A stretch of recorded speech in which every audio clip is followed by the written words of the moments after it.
Dan selanjutnya, dan selanjutnya, dan selanjutnya. Bapak Ibu bahkan dilindungi dari alam rendah, dilindungi dari karma buruk, dan yang lainnya, dan yang lainnya.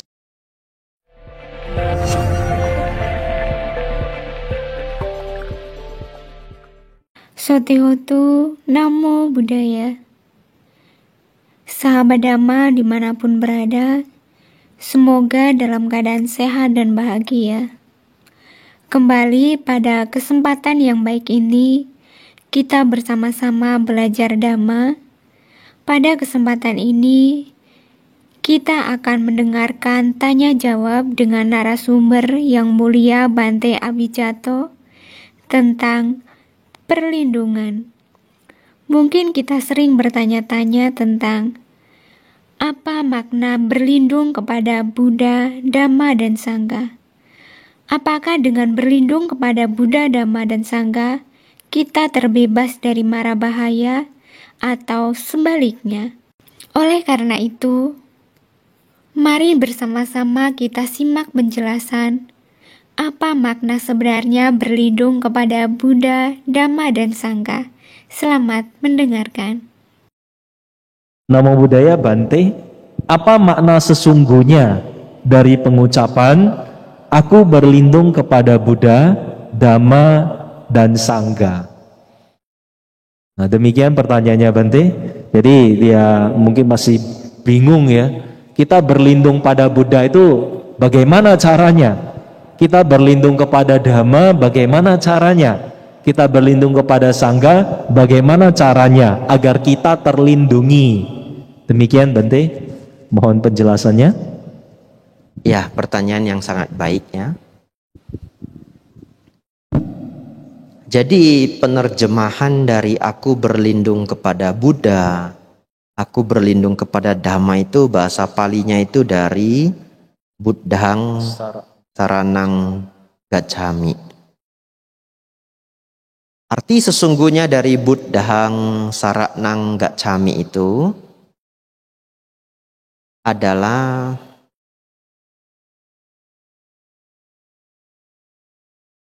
aku berlindung kepada Buddha ya, atau aku pergi mendekat kepada Buddha. Dhammang saranang gacchami, aku berlindung kepada Dhamma atau aku pergi mendekat kepada Dhamma. Nah, kita akan membahas ini. Bagaimana berlindung kepada Buddha, Dhamma, dan Sangha.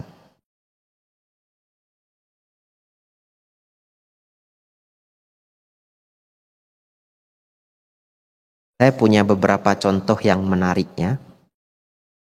Di zaman India kuno, Bapak Ibu, zaman India kuno, kalau ada suami yang meninggal, istrinya ikut dikremasi, hidup-hidup. Dan itu terjadi karena pandangan salah. Tapi kalau seseorang memiliki pemahaman Buddha Dhamma yang baik, mungkinkah keluarganya juga ikut membakar istrinya kalau hanya suaminya yang mati? Tidak akan mungkin. Oleh karena itu orang itu meninggal dikarenakan pemahaman budaya tradisi yang merugikan, ya. Tradisi budaya yang merugikan berbagai pihak. Coba kalau keluarga itu memahami Buddha Dhamma, mereka akan terlindungi dari kekeliruan itu.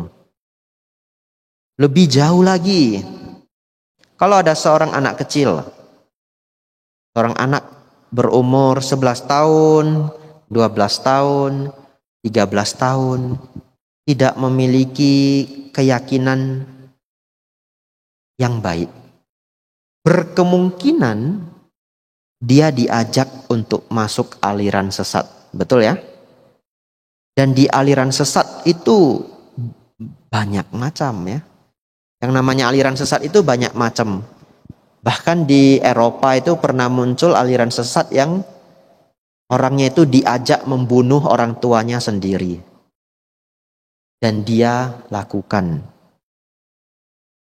Jadi yang namanya ajaran sesat itu banyak macam, banyak praktek, dan itu sangat mengerikan.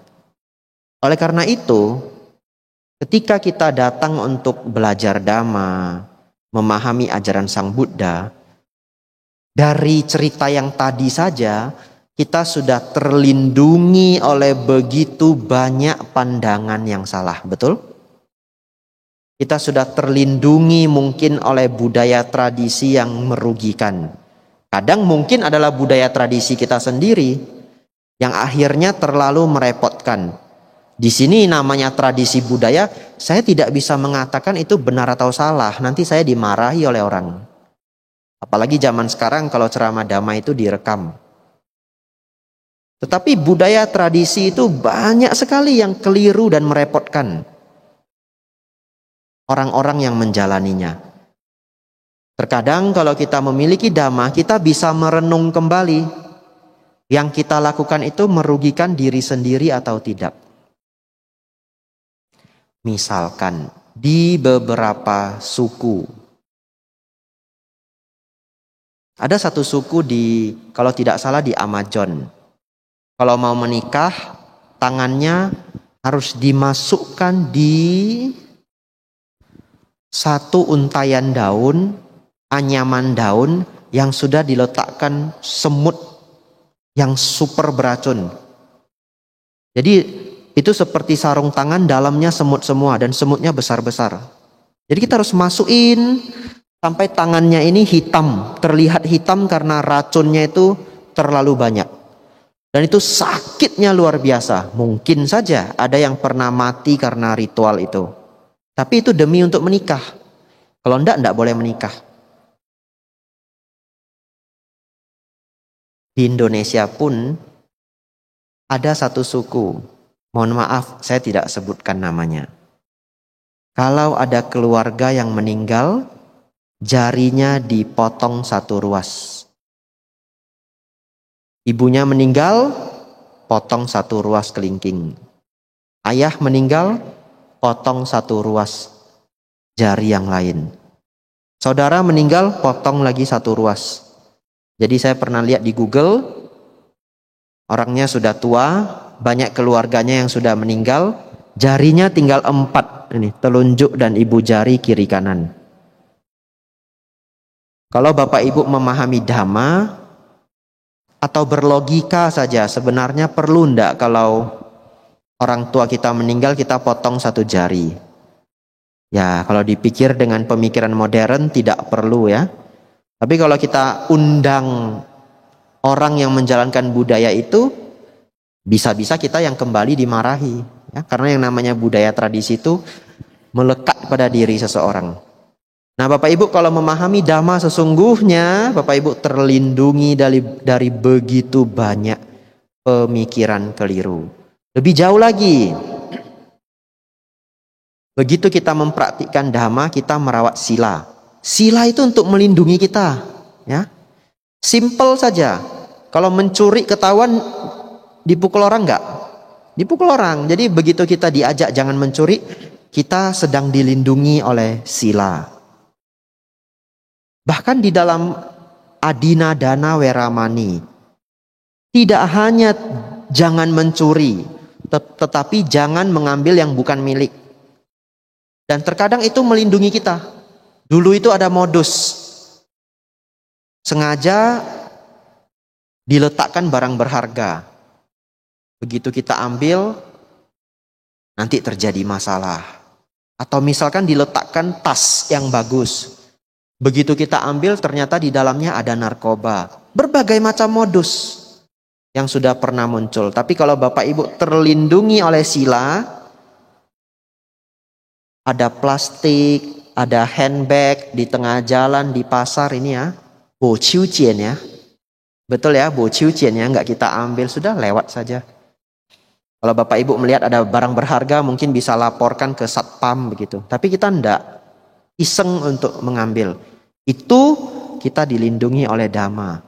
Merawat sila, kita menjadi beretika. Belajar jujur, tidak minum minuman keras. Dan selanjutnya, dan selanjutnya, dan selanjutnya. Bapak Ibu bahkan dilindungi dari alam rendah, dilindungi dari karma buruk, dan yang lainnya dan yang lainnya. Sesungguhnya begitu kita mendekatkan diri pada Buddha Dhamma, kita penuh perlindungan. Ini sudah cerita panjang sekali, kembali ke pertanyaan awalnya, bagaimana memaknai aku berlindung pada Buddha, aku berlindung pada Dhamma, aku berlindung pada Sangha, yaitu Bapak Ibu Saudara, dengan belajar Dhamma, kita menjadi menghormati Sang Buddha. Kita terlindungi oleh ajaran Sang Buddha. Memahami bahwa Sangha adalah murid Sang Buddha, yang terus menyampaikan dhamma-dhamma, maka kita juga berlindung kepada Sangha. Karena dhamma itu sampai hari ini diajarkan oleh Sangha. Dan juga sebagai ladang kebajikan. Itulah makna dari aku berlindung pada Buddha, Dhamma, dan Sangha. Lebih kurang seperti itu. Demikianlah tadi jawaban yang telah disampaikan oleh Yang Mulia Bante Abhijatto, yang pada intinya ketika kita berlindung kepada Buddha, Dhamma, dan Sangha, kita tidak menggantungkan perlindungan di luar diri kita, tetapi kita memaknai dengan benar bahwa Buddha adalah manusia yang telah mencapai penerangan sempurna, dan dengan dhammanya beliau mengajarkan kepada kita agar terlindung dari karma buruk, terhindar dari alam-alam rendah dan ketidakbahagiaan. Kemudian berlindung kepada Sangha. Sangha adalah wakil Buddha yang melestarikan dan mengajarkan Dhamma kepada kita semua. Hingga hari ini kita masih bisa belajar Dhamma. Jadi, berlindung kepada 3 permata ini, yaitu permata Buddha, Dhamma, dan Sangha, pada intinya yaitu melaksanakan Dhamma, bertemu dengan Sangha untuk mendengarkan Dhamma, dan praktik Dhamma. Dengan praktik Dhamma yang diajarkan oleh Buddha, maka kita akan terlindungi.